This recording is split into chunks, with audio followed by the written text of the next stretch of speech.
You're listening to the Quint's podcast.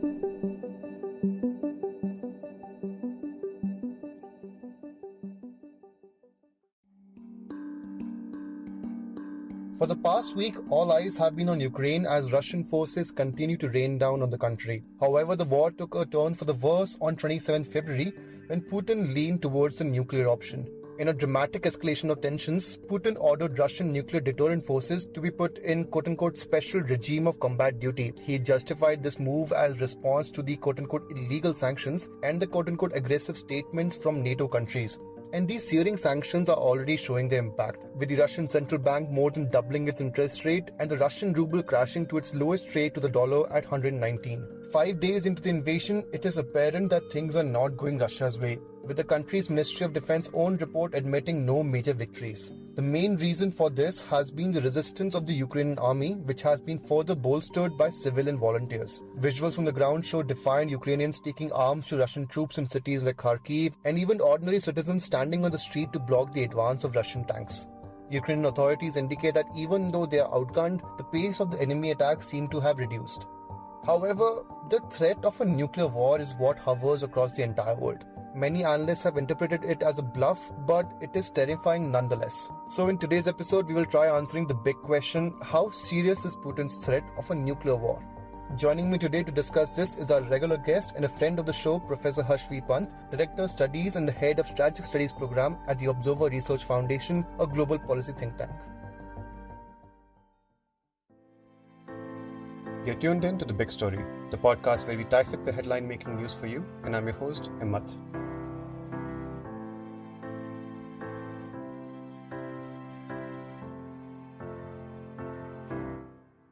Let's begin with the latest of what we know about the situation on the ground, where Ukrainian forces are reportedly putting up a strong resistance to Russian forces as the latter surrounds and bomb the capital of Kiev and Kharkiv. According to US intelligence, Russia now has at least 50% of its estimated 150,000 troops inside Ukraine. Though Russia has the upper hand in this fight, what is clear, however, is that Putin's gameplay of a swift takeover of Ukraine is not panning out as planned. Visuals from the ground captured on social media show columns of tanks and armored vehicles being wiped out, warplanes and helicopters being shot down by Ukrainian forces, and Russian troops and tanks stranded on roadsides because their vehicle ran out of fuel. Russia's push to seize control of Kharkiv was repelled, and its push towards Kiev came to a smoking end in the suburb of Irpin. Most critically, according to the US Ministry of Defense, Russia has failed to take control of any significant city or significant chunk of territory despite its obvious air superiority in the fight. Though the Russian military reiterated again on 28 February that it is only attacking Ukraine's military establishments and not civilian areas, the claim is far from truth. Dozens of rockets rained down on the city of Kharkiv just hours after that statement was made. According to a UN statement, 102 civilians have died and 304 have been injured so far. The statement adds that the real figure may be considerably higher. Professor Harsh Pant says that the blunders seen on the ground by Russian forces indicate that Putin was not expecting such a big fight from Ukraine. However, this tactic may soon change according to him. I think so. I think there is a certain amount of resilience that Ukraine has shown that was not something that perhaps Mr. Putin was anticipating. Because I think the whole project started as an exercise in diplomatic bargaining, and it then crossed that threshold and became a formal invasion. When I think Mr. Putin realized that that perhaps he won't be able to achieve the kind of objectives that he had set out for himself, and for fear of losing face, mostly domestically, I think he launched into an invasion for which he was, and I think his military was not very well prepared. Not in terms of quantitative numbers, but in terms of just the tactics and the operational, tactically and operationally, that you need. So I think the preparation was for the diplomatic bargaining. The preparation was not for Mr. Putin to cross the border and invade a territory where I think even he would know, and his military advisors would know, that if you are dragged into a conflict into Western Ukraine, then there is a high degree of possibility that you would get stuck, that there is resistance. After all, why would an independent, proud people accept any country invading them like this and demanding that they change its course. And I think the way perhaps the president of Ukraine has mobilized and marshaled the country together has also surprised Mr. Putin. So I think that certainly I think there is an element of surprise.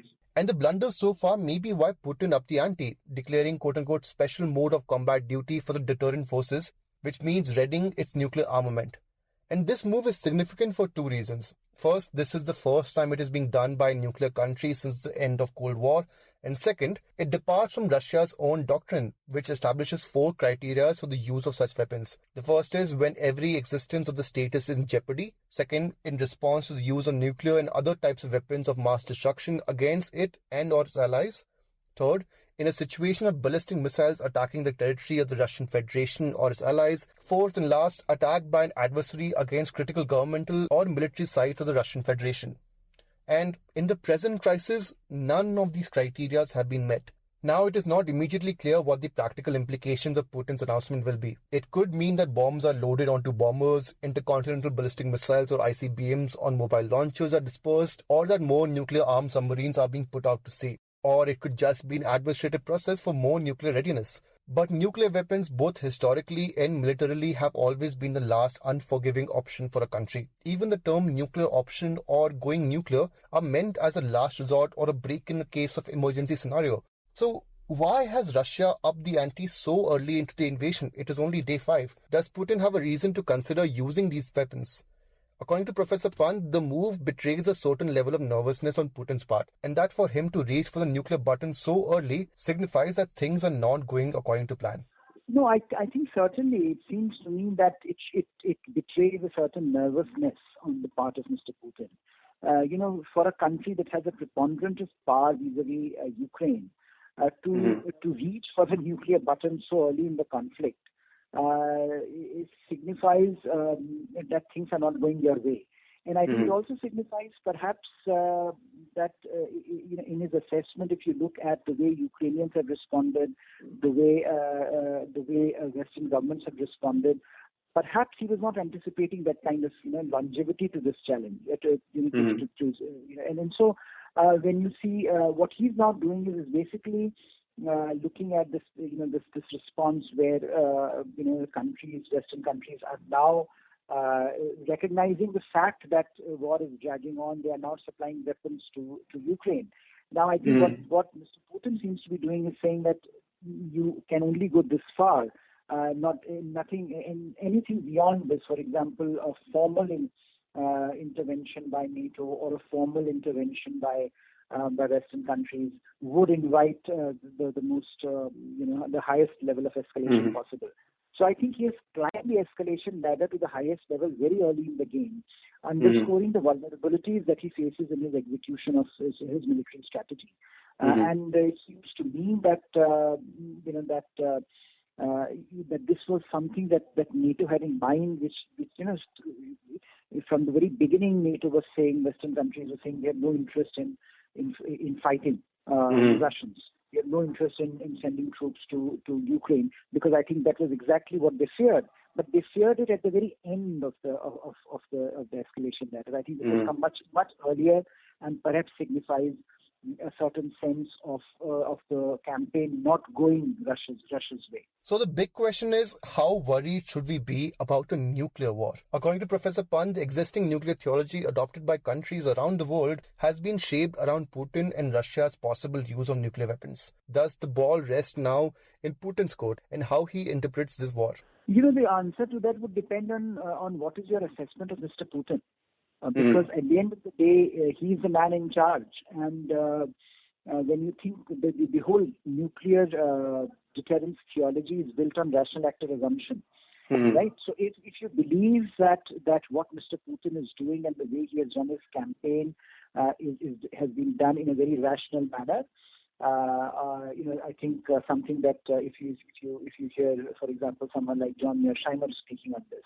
He looks at it from a very rational actor point of view that the Western countries were pushing Russia into a corner, and Russia has responded, and therefore this crisis has emerged. If you believe that, then I think you would expect that this would play out the way such things have played out in the past. But I think there are a number of people, for example, and I think, and I've seen that number growing, who are questioning the mental faculties of Mr. Putin at the moment. That a lot of the commentary is coming out that whether Mr. Putin is in command, whether he's become paranoid because of his isolation during COVID, or whether he's listening to his advisors, whether the military was taken aback because of the decisions that Mr. Putin has taken on the nuclear front.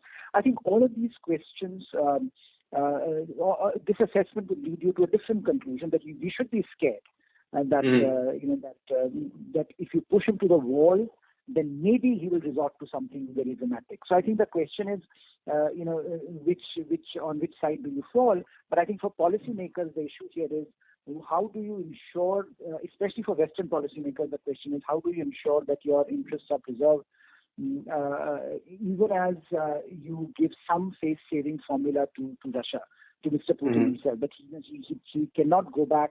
Clearly, after escalating so far, he cannot go back to his population and say that, I have lost. He has to go back with something to show. So what can we give him? While we may be on the brink of war, there is some hope starting to show. On Monday, talks between Ukraine and Russia started at the Belarusian border. It is important to note that this is not a summit between the leaders of the two countries, but a meeting between the delegations from both the sides. Ahead of the talks, Ukrainian President Zelensky said that he has set low expectations for the meeting. According to Professor Pant, the fact that the talks have started are a good sign, but that it will be very difficult for each side to climb down from its demands. Well, I think that the fact that talks have started is a good sign, to be very honest. As they say, Georgia is better than war. But I think the issue is whether the positions that the two sides have can be reconciled. At the moment, it looks very difficult. See, if you have targeted the government and said that you are in for denazification of the government itself, then you at the minimum you are looking at a regime change. But what has happened in the process is that Mr. Zelensky has become so popular that the way he has led Ukraine, I think he has also made himself indispensable. So in a sense, something that could have been easy 4 days back, today looks difficult. Even if you have a pliable government, even if you install a pliable government today, the longevity of that government will be in question, given the sentiment that you have been able to generate in the Ukrainian population.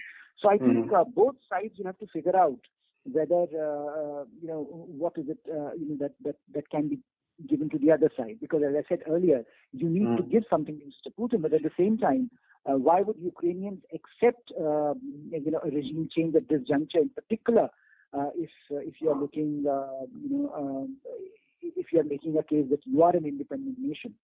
And so I think maybe here you can have some pressure from the Western countries on Ukraine to say that, look, let us change the let us have a transition to a new government, and let us see whether that satisfies Mr. Putin.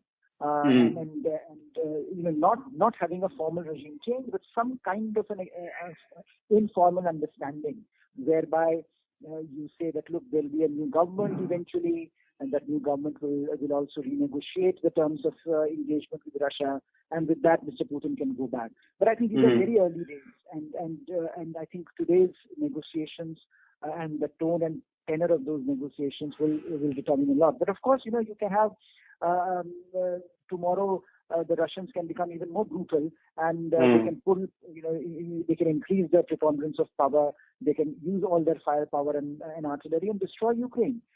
Because that's something that is also very feasible. That they in a fit of resignation, that look, nothing is happening, and they may go all out, and they may they will just destroy Ukraine. But I think that is going to be more and more costly now, given that global public opinion is turning against Russia. But whether Mr. Putin cares about that is another matter. For live updates on this crisis, follow the Quint on our social media handles. On the Big Story podcast, we will take up our continued coverage on this war from 2nd March. If you liked listening to this episode, please subscribe to The Big Story for episodic updates. We're available on Apple, Google Podcasts, Spotify, JioSaavn, and most of the other popular podcast streaming platforms. For other podcasts, please log on to the Quint website, and for any feedback, please shoot an email to podcast@thequint.com.